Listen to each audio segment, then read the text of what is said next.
కొందరు ఎమ్మెల్యేలు, కొందరు ఎంపీలు, కొందరు ఎమ్మెల్యేలు కుమ్మక్క అయిపోయారనే చర్చ కూడా ఉంది. పత్రికల వార్తలు కూడా వస్తున్నాయి. మా ఆంధ్రజ్యోతులు చాలా వార్తలు రాశాం.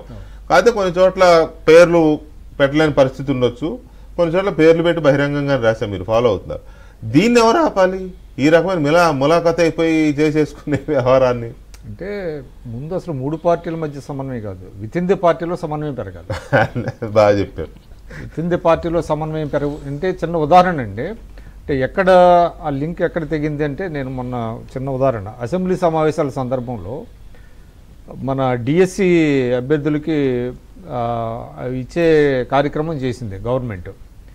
ఎవరైతే ఉత్తీర్ణులు అయ్యారో వాళ్ళందరికీ కూడా ఉద్యోగాలు, నియామక పత్రాలు ఇచ్చేటువంటిది. అది ఒక మంచి ప్రోగ్రాము.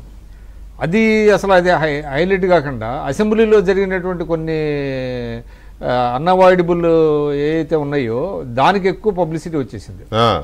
అంటే దాన్ని బట్టి మనకి ఏమర్థమవుతున్నది అంటే సమన్వయం లోపించింది. విత్ ఇన్ ది పార్టీలో కొంత సమన్వయం లోపించింది.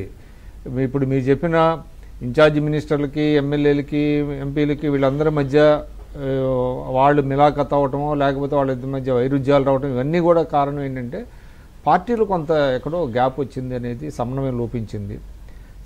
పార్టీలో సమన్వయం ఉంటే ఇవన్నీ జరగవు. అంటే జరిగినా అధిష్టానం దృష్టికి తీసుకెళ్ళటం ఎప్పటికప్పుడు దాని మీద ఒక నియంత్రణ ఇవన్నీ కూడా ఉండేవి. అది ఎక్కడో అంటే విత్ ఇన్ ది పార్టీలో ముందు సమన్వయం, తర్వాత 3 పార్టీల మధ్య సమన్వయం అనేటువంటిది చాలా important. That is the need of the hour అనేటువంటిది తెలుస్తుంది ఇప్పుడు. ఎందుకంటే ఆయన కూడా జాతీయ అధికార ప్రతినిధి కాబట్టి పట్టాభి గారు, అదేవిధంగా పార్టీ పెద్దలు వాళ్ళందరూ కూడా దీని మీద ఎక్కువ దృష్టి పెట్టాల్సినటువంటి అవసరం అయితే ఉన్నది. ఎందుకంటే తెలుగుదేశం పార్టీలో విత్ ఇన్ ద పార్టీ సమన్వయం కానీ, లేకపోతే కింద నుంచి సమాచారం పార్టీ ఆఫీస్కి రావడం, ఇందా మంచి పాయింట్ చెప్పారు ఆయన. ఒక కమ్యూనికేషన్ ఉండేది,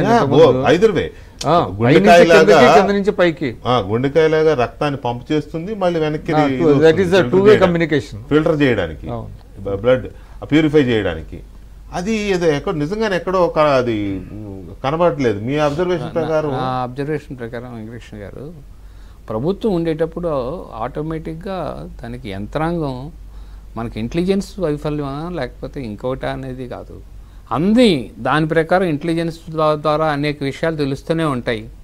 అట్లాగే ముఖ్యమంత్రి గారికి కానీ వాళ్ళ కార్యాలయానికి కావచ్చు, లేదా పార్టీలో ఎక్కడైనా తప్పులు జరుగుతున్నా సరే, ఇతర పార్టీలో ఎక్కడైనా తప్పులు జరుగుతున్నా, విభేదాలు ఉన్నా కూడా సరే, వీటినన్నింటినీ కూడా ఇంటెలిజెన్స్ అనేటువంటి ఒక టీం ఉంది కాబట్టి తప్పకుండా వాళ్ళ ద్వారా కూడా తెలుస్తాయి.